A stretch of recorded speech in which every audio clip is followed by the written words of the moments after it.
Oliko koira sun mielestä oma itsensä tässä testissä? Alun koukkaamista lukunottamatta oli. Se oli hieman niin kuin outoa. Joo. No se on tietysti kun se tulee tänne eikä se oikein tiedä, että mitä täällä alkaa tapahtumaan, niin sit se on vähän, että mikä juttu tää on. Sä kerrot kuitenkin Agilitissä ja muualla sille ihan selkeästi mitä me ollaan menossa tekemään, niin hetken hämmennyksen jälkeen hän suoriutui kyllä tehtävistä ihan hienosti, että käydään tätä pöytäkirjaa nyt läpi, että mitä me tänne sitten laitetaan. Eli toimintakyky, erikoiskokeet on kelkka ja pimeä huone. Se tarkoittaa semmoista koiran niin kuin itsenäistä kykyä ratkoa näitä ongelmia järkevällä tavalla ja suoriutua niistä niin kuin ilmaohjaajan tukea mahdollisimman paljon itse, niin sen toimintakyky on +1 kohtuullinen. Kelkka se tarvitsee pikkusen apua, ei kamalan paljon pimeässä huoneessa. Se liikkuu siellä kyllä itsenäisesti, mutta se ei välttämättä niin kuin ihan äly sitä työtä, mitä sen pitäisi siellä tehdä. Eli se ihmettelee ja kattelee ja se ei ole semmoista ihan järkevää kaikki mitä se siellä tekee.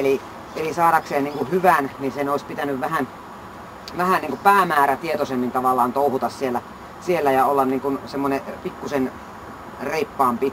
Ja kaikissa muissa osioissa katsotaan myös tätä toimintakykyä, että miten se koira puolustaa, miten se osaa tuolla seinällä toimia itsenäisesti. Että se on se, mitä me niinku halutaan nähdä. Mutta tosiaan se arvosana on +1 kohtuullinen, se on ihan ok. Terävyys, erikoiskoe, seinä. Ja terävyys tarkoittaa sen koiran niinku aggressiivista kykyä, tai vastata aggressiivisesti, kun häntä uhataan nimenomaan. Että siinä on nyt kyseessä se koira yksinään ja omillaan, ja miten aggressiivisesti sitten käyttäytyy, niin tämä ei kyllä kauhean aggressiivinen koira ole. Eli se on +1 pieni ilman jäljelle jäävää hyökkäyshalua. Sehän mekastaa siellä seinässä jonkun verran. Ja yrittää niin kuin ilmoittaa lähinnä, että hei, että tänne joku tulee, mutta hän ei ihan tiedä mitä tarvitsee tehdä. Että semmoista varsinaista aggressioa siinä ei ollut siinä tilanteessa mukana, että se ei näyttänyt hampaita eikä sen haukun sävy muuttunut semmoiseksi, että sitä olisi voinut aggressiiviseksi tulkita. Mutta pieni terävyys sillä kuitenkin on ja kyllä se tosiaan selkeästi ilmoittaa, että joku on tulossa. Sitten tuo puolustushalu, eli sitten taas se, että miten sinua puolustaa ja omaa laumaansa, niin kuin, miten se siellä on sitten halukas toimimaan, niin se on +1 pieni kanssa. Että se vähän tulee siihen väliin, mutta ei sillä ihan hirveän pitkälle eväät riitä siinäkään tilanteessa, että sitä mieluummin poistuu. Ja on hyvin helpottunut, kun hyökkääjä olikin kaveri. Että ei sillä niin kuin, nämä mitään vahvoja alueita ole tämmöiset aggressiiviset puolustamiset ja terävyydet, että niitä ei niin kuin ihan kamalasti sieltä löydy. Taisteluhalu, erikoiskoe on leikkiminen. Ja sitten tietysti se taisteluhalu on semmoista tsemppaamista koko testin ajan, että se haluaa mennä ottaa selvää mitä täällä on ja silloin semmoinen tietynlainen moottori niin kuin liikkua täällä eteenpäin.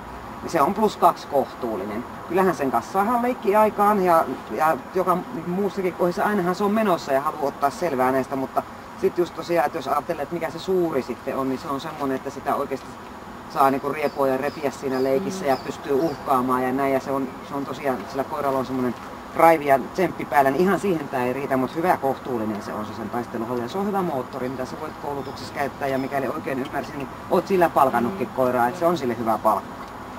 Hermorakenne, miten se tässä testi-aikana kuormittuu? Se menee tähän +1 hieman rauhaton, vaikka itse asiassa tää ei kauhean kamalasti kyllä kuormittunut. Että aika sujuvasti saadaan testi vietyä läpi ja sillä nousee häntä, tai jos se nyt ylipäänsä edes laskeekaan, niin se on aika nopeasti se häntä tötteröllä ja menossa joka paikkaan. Mutta että pikkusen sillä on semmosia vähän niin kuin kuormitushetkiäkin näköisellä jossain seinällä ja tuolla just, että kyllä siinä vähän sitä kuormaa tulee, että ei se ihan niin rautahermo ole, mutta todella hyvin se tän kestää, että kuitenkin +1 hieman rauhaton on se arvosana näillä esityksillä, mutta ei se mitään ongelmaa hermojen hallinnassa ole. Tosi mukavasti pysyy paketti kasassa. Temperamentti, miten oikea-aikaisesti se ottaa asioihin kantaa ja miten se osaa keskittyä siihen, mitä kulloinkin käsillä on ja mitä pitää tehdä, niin tää on normaali vilkas koira, eli +3 on se arvosana tästä sille mitään häikkäytystemperamentissa. Että se on asiallisesti mukana ja se pystyy huomioimaan sen, mitä tarvii ja keskittymään siihen, mitä tarvii. Kovuus, miten se ikävyyksiä muistaa.